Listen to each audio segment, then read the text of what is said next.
اسلام و ملت تاجیک از این جرمی که شما کردین بری هستند، دور هستند. چرا تو وقتی که автомат به دست داشتی شیر بودی مقابل مردم عادی؟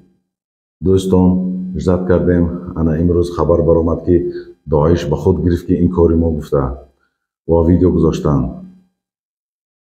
این لله و انا الیه راجعون. این مصیبت کلان بر ملت ما هست.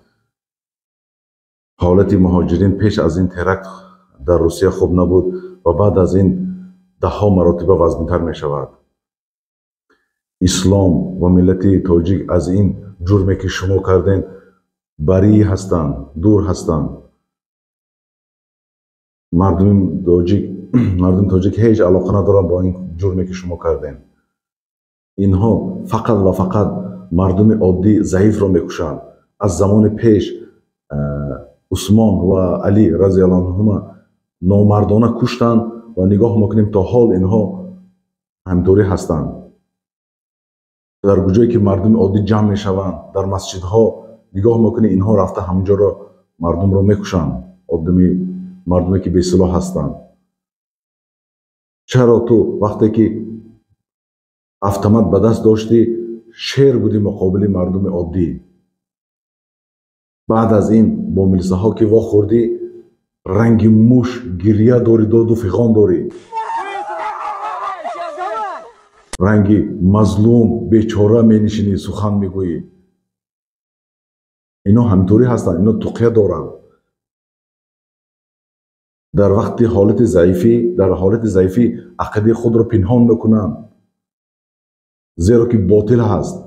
بعد از آن که قوت میگیرند یا سلاح بر دست میگیرند چهره باطل اینها آشکار میشود. با این کارهای ابلهانه تو میلیون‌ها با مردم تاجیک ضرر آورده.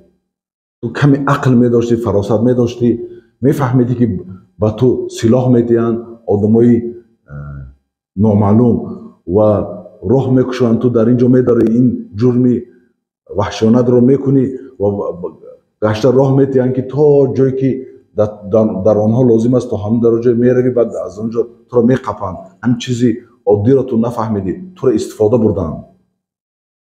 ما دیدیم که اینها در گرمانیا نیتی ترک داشتند و اینها را قپیدند، ولیکن مردمی اروپا، مردم گرمانیا بسواد هستند. آنها میدونند که ترور ملت ندارد. بعد از این معامله آنها با دیگر تاجیکان هیچ مشکلی پیدا نشد، ولیکن روسیه باشد اینطوری فهمیش ندارند. آن کاری که تو کردی به همین ملت ما ضرر آورد. اکنون بسیار خبرها شنیده ایستادیم که حالت مهاجرین خطرناک است، وزبین است. آنچه که شما فایده آوردید همین است.